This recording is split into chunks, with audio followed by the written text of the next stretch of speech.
आदाब, नमस्कार। आप देख रहे हैं मंथन टुडे। मैं हूं आपके साथ उज़मा। बिहार में हुए अभी तक के चुनावी इतिहास में 2025 विधानसभा चुनाव में पहले चरण में हुए मतदान ने रिकॉर्ड तोड़ दिए हैं। सभी पार्टी गदगद है। इस रिकॉर्ड तोड़ पोल की चर्चा खूब जोरों पर है। क्या बिहार की जनता इस लोकतंत्र के महापर्व को समझ चुकी है? चलिए इसी मुद्दे पर आज हम चर्चा करेंगे। चर्चा करने के लिए हमारे साथ हमारे सहयोगी मनोज नारायण सिंह जी हैं। मनोज जी, आपका बहुत बहुत स्वागत है। नमस्कार। मनोज जी, सीधा हम सवाल ले लेते हैं कि जब जब बिहार में सरकार बदली है उस वक्त वोट की प्रतिशत क्या थी? देखिए, सबसे पहले अगर बिहार के पूरा जो असेंबली चुनाव हुआ है, हम्म। उस पर अगर हम्म।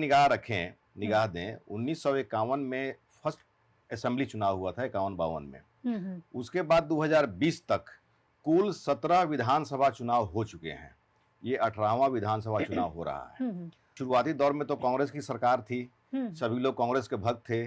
कांग्रेस ने बिहार को या देश को जो है फ्रीडम दिलाने में अहम भूमिका निभाई थी। लेकिन इस 77 का जो समय आया था, जेपी आंदोलन, हम्म। 74 में जब जेपी आंदोलन शुरू हुआ था और 77 में जब चुनाव हुआ था, तो उस समय जो है लहर पूरे देश में थी, बिहार में थी लहर। तो बिहार में जो अगर आंकड़ा देखा जाए तो बिहार में 77 के चुनाव में 50.51% वोट कास्ट हुआ था। लेकिन सरकार बदल गई थी। सरकार बदली थी। कांग्रेस का मटिया पलीद हो गया था। जनता पार्टी की सरकार बनी थी। जेपी नारायण जो है इसका अगुवाई कर रहे थे। तो यहाँ पर जब जनता पार्टी की जब सरकार बनी तो उस समय भी 50.51% वोट कास्ट हुआ था। और अब तक के रिकॉर्ड में जो अभी डाटा अगर देखा जाए तो अब तक के रिकॉर्ड में सन 2000 में 62.57% ये सबसे हाईएस्ट वोट कास्ट हुआ है। लेकिन अब ये सवाल हो रहा है, सभी लोग खुश हैं कि इतना वोट परसेंटेज जो है आया है, रिकॉर्ड वोट कास्ट हुआ है। हालांकि अभी खुश होने की जरूरत नहीं है, क्योंकि ये फर्स्ट फेज का चुनाव है। अगर सेकेंड फेज में अगर ये 50% हो जाएगा तो पहले के बनिस्बत भी टोटल अगर देखा जाएगा तो एवरेज घट जाएगा, तो ये कम हो जाएगा। लेकिन फर्स्ट फेज में इतना चुनाव हुआ है, चुनाव आयोग भी गदगद है कि बहुत अच्छे जो है वोट कास्टिंग हुआ है। अच्छे लोग जो है माने बहुत सारे लोग बूथ पर आए हैं, वोट कास्ट किए, मताधिकार का अपना प्रयोग किया है। अगर हम लोग थोड़ा सा समीक्षा करते हैं इसकी कि अगर 77 में सरकार बदली, उस समय जो वोट परसेंटेज था वो कोई खास नहीं था। फिर अब देखिए, अगर उसके बाद में 1990 की बात करते हैं, जब 1990 में जब जनता पार्टी की जब फिर सरकार बनी, बीच में तो फिर सरकार हट गई थी, फिर जब जनता दल की सरकार बनी थी और बिहार में जब जनता दल को बहुमत से में यहाँ पर बहुमत मिली थी, सरकार बनी, तो वैसे ही उस समय पहले बिहार झारखंड एक में था। नवंबर सन 2000 में बिहार झारखंड अलग हुआ था। उसके पहले सन 2000 तक एकीकृत बिहार में जो है चुनाव होता रहा है। 324 सीट पर जो है होता था उस समय। तो वैसी स्थिति में बहुमत जो है मिली जनता दल को, लालू प्रसाद यादव नेता बने। उस नेता बनने में भी बहुत सारा खेल हुआ था, रामसुंदर दास सब लोगों को मिला करके 1990 में लालू प्रसाद का भी चुनाव हुआ था। लालू प्रसाद जब सरकार बदली थी, लालू प्रसाद जब आए थे, उस वक्त वोट की प्रतिशत क्या थी? 1990 में 62.04% वोट कास्ट हुआ था 90 में। तो उस समय अगर ये भी जो है अच्छा वोट कहा जाएगा। उस समय जब सरकार जब बदली थी, फिर जब जनता दल की जब सरकार आई, उस समय 62.04% जो है वोट कास्ट हुआ था। लेकिन 1990 के बाद, 1990 के पहले अगर आप देखिएगा तो कांग्रेस की जब जब सरकार रही है, एक कार्यकाल में दो या तीन मुख्यमंत्री होते रहे हैं। लेकिन 90 के बाद में ये थम सा गया, बिहार में एक ही मुख्यमंत्री रहा। नहीं तो उसके पहले जब जब कांग्रेस की सरकार रही है, 2 बार 3 बार 4 बार जो है मुख्यमंत्री का चेहरा जो है बदलता रहा है। तो ये जब 90 के बाद में इस तरह की बात हुई।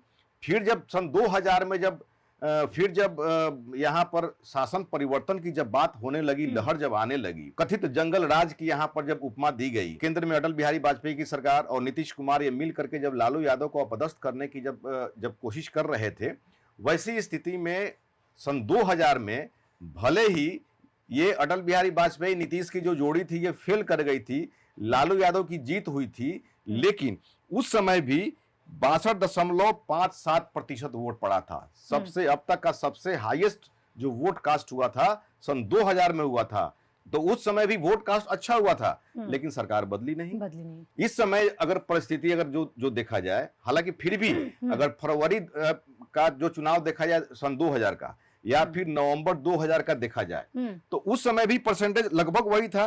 फरवरी 5 में 46.5% था और अक्टूबर नवंबर में जो चुनाव हुआ था उसमें 45.85%। तो उस समय भी वोट बैंक कोई अच्छा वोट कास्ट नहीं हुआ था। 2005 की भी हम बात कर लेते हैं, जब वोट की हम बात कर रहे हैं परसेंटेज की, तो 2005 में भी सरकार बदली, तो उस वक्त कैसी स्थिति थी, क्या मतलब परसेंटेज था वोट का? 2005 के फरवरी में चुनाव हुआ और उस समय पूर्ण बहुमत किसी को नहीं आया।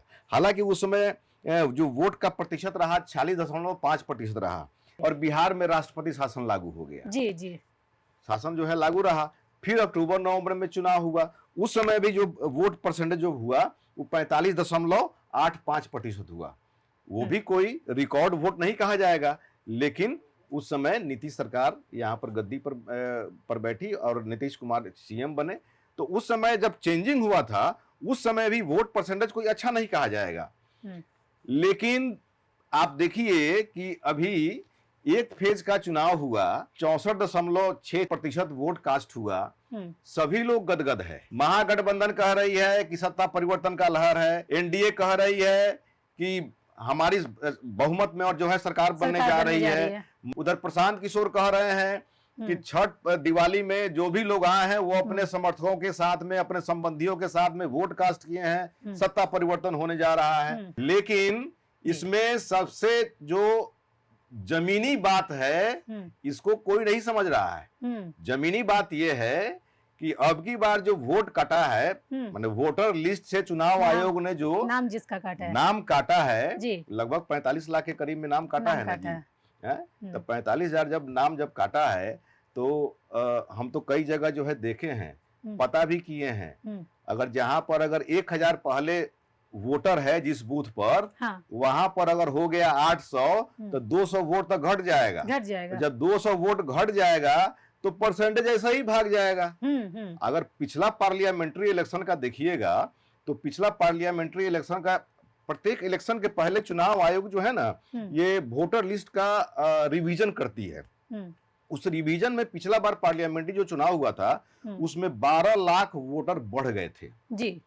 और उस समय वोटर हो गए थे 7 करोड़ 64 लाख के करीब में जी। लेकिन अब की बार जब एसआईआर जब हुआ है तो इसमें वोटर लोग घटे हैं। तो जाहिर सी बात है कि पहले जितना वोट पर वोट कास्ट होता था परसेंटेज उस पर निकलता था जी। लेकिन आज के डेट में जब वोटर का जब संख्या घट गया है और वोट पोल अगर उतना ही हो रहा है तो परसेंटेज बढ़ जाएगा। पहले अगर 1000 वोटर पर अगर परसेंटेज निकल रहा था, वैसी स्थिति में अब 800 पर निकलेगा तो परसेंटेज बढ़ जाएगा जी। तो मेरी समझ से ये मेरा मानना है कि ये जो वोटर्स जो घटे हैं, जो वोटर लिस्ट में जो वोटर जो घटे हैं उसके कारण जो है ये परसेंटेज बढ़ा है। लेकिन सारी पार्टियां गदगद है, सेकेंड फेज का चुनाव है, हल्ला कर रही है, हम जीत रहे हैं। तो जीत तो 14 तारीख को ही पता चलेगी। एक और लास्ट सवाल हम आपसे करना चाहेंगे कि 2025 में जो प्रतिशत आया, आप उसको किस नजरिए से देखते हैं? जो परसेंटेज आया है, जाहिर सी बात है ये अच्छा माना जा रहा है, अच्छा संकेत है। लेकिन अगर ग्राउंड रिपोर्टिंग अगर करें, हवाई रिपोर्टिंग की बात छोड़ दें, अगर ग्राउंड रिपोर्टिंग की बात करें, ग्राउंड लेवल पे देखें तो ये देखिए कि पहले जिस बूथ पर वोटर पहले कितना था अब कितना हो गया है। 45 लाख मायने रखता है। 45 लाख वोटर जब घटा है लगभग 91,000 जो है बूथ है, तो 91,000 बूथ है तो उसके हिसाब से जोड़ लीजिए कि कितना जो है लगभग वोटर जो है, अगर एवरेज भी जोड़ लीजिएगा तो जो है बहुत सारा वोटर जो है घटे हैं। तो ऐसी स्थिति में जब वोटर जब घटेगा तो परसेंटेज बढ़ जाएगा। तो इसमें गदगद होने की जरूरत नहीं है, इतना चिल्ला लिखी करने की जरूरत नहीं है और इतना छाती पीटने की जरूरत नहीं है। जिस तरह से चुनाव आयोग ने वोटरों का नाम काटा है, हटाया है, उसको लेकर के ये जो है परसेंटेज में बढ़ोतरी हो गई है जी। अगर ग्राउंड पे जाकर के आप देखें तो इससे जो है ज्यादा खुश होने की जरूरत नहीं है। अगर जो है टोटल जब वोट जब आ जाएगा उसके बाद दोनों परसेंटेज जोड़ लीजिएगा, आप टोटल वोटर कितना है उसके बाद देख लीजिएगा, मिला लीजिएगा, समझ में आ जाएगा। जितना वोटर जब माइनस हुआ है उसको प्लस करके अगर एवरेज जोड़िएगा तो परसेंटेज घट जाएगा। चलिए, बहुत बहुत शुक्रिया मनोज जी हमारे साथ जुड़ने के लिए। जितनी भी पार्टियां हैं वो सारे गदगद हैं, खुश हैं कि बिहार में पहली बार इतना ज़्यादा प्रतिशत में वोट किया गया है। लेकिन अभी दूसरे फेज़ का जो है मतदान अभी बाकी है, 11 तारीख को होना है। अब देखना होगा 14 तारीख को असली जो है खेल वो पता चलेगा कि बिहार की जो सत्ता है वो किसके हाथ में जाएगी। चलिए, फिलहाल इस खबर में बस इतना ही। देश दुनिया की ऐसी तमाम बड़ी खबरों के लिए बने रहे मंथन टुडे के साथ ही हमारे चैनल को लाइक करें, सब्सक्राइब करें, फॉलो करें। निष्पक्ष पत्रकारिता देखना है तो देखते रहे मंथन टुडे। बहुत बहुत शुक्रिया।